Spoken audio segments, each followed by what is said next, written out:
Welcome to the video blog. I'm Doug Simon here at the Big Apple Awards for PRSA in New York, and my guest is Ken Scudder. Ken is Senior Vice President of Virgil, Scudder and Associates media training firm. Welcome to the video blog. Thanks, Doug. Good to be here. Our question now is about crisis. How is what you're doing, training companies to handle crises, changing with the web and the speed that a crisis can break out and explode? Well, it's making what we do even more important, because getting that good, solid message out there, especially during a crisis, is critical, and the sooner the better. And what we tell people in a crisis is they have to communicate what happened, what went wrong, what you immediately did, and what the current situation is, and what you're going to do to fix it in the future. In terms of the web, you want to make sure that that information is on your website as quickly as possible. Most reporters now, covering any story, start by going to a website, so you want to make sure you have the information in a crisis available for them.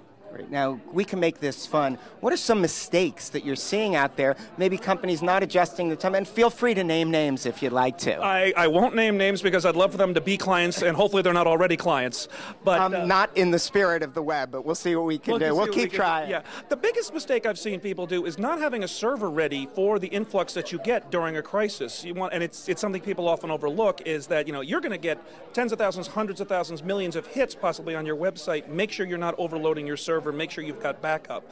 The other thing that we find that people make mistakes all the way through is they forget to communicate with their employees. When a problem hits, we do crisis training programs where we say, okay, what are your communication steps? What are you going to do? And they say, well, we're contacting the government, we're contacting the police, we're contacting the press, and they always leave off, we're contacting our employees. And in a crisis, they are your ambassadors. They're the ones who, their friends are going to call and say, what's going on? You want them to be on your side giving the messages that you want. Yeah, one of the big changes that I've seen that I often talk about is that the wall has come down between external and internal communications because you can't keep secrets anymore. The info is out there. So what are some of the tools you've mentioned? You've got to focus on this audience. How do you do it?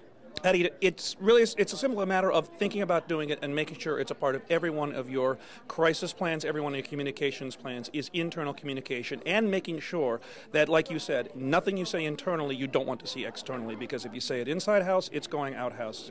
Shouldn't call it out house, sorry. If you say something internally, it's going to go external very quickly. Well, I think actually outhouse is the right phrase, because if you don't communicate right internally, you may be in the outhouse before you're done. Now, you commented before coming on as a trainer communicator.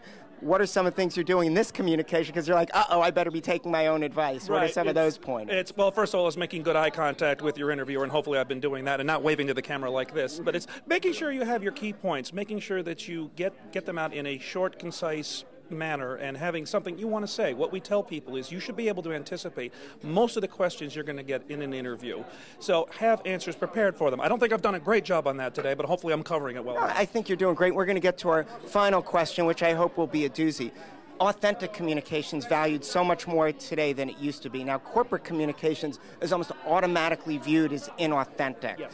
How do you bridge the gap? You have to have credibility, and you have to have that credibility from the get-go. You can't suddenly create credibility when a crisis hits, especially. So the way you have that is you play straight with reporters and with the public from day one. For example, we're doing work in investor relations. If you've had a bad quarter, you have to say, we had a bad quarter. Then you can say what you're doing to fix it. By admitting small problems, by admitting even mistakes you've made, you do build credibility. So when you say, hey, we got that wrong, but we're doing this right, people are more likely to believe you than if you're constantly giving a message of everything is fine, everything is perfect. Great. Well, the one thing, my takeaway is everything you've said has been extremely credible. So thanks for being with us. Thank you very much, Doug.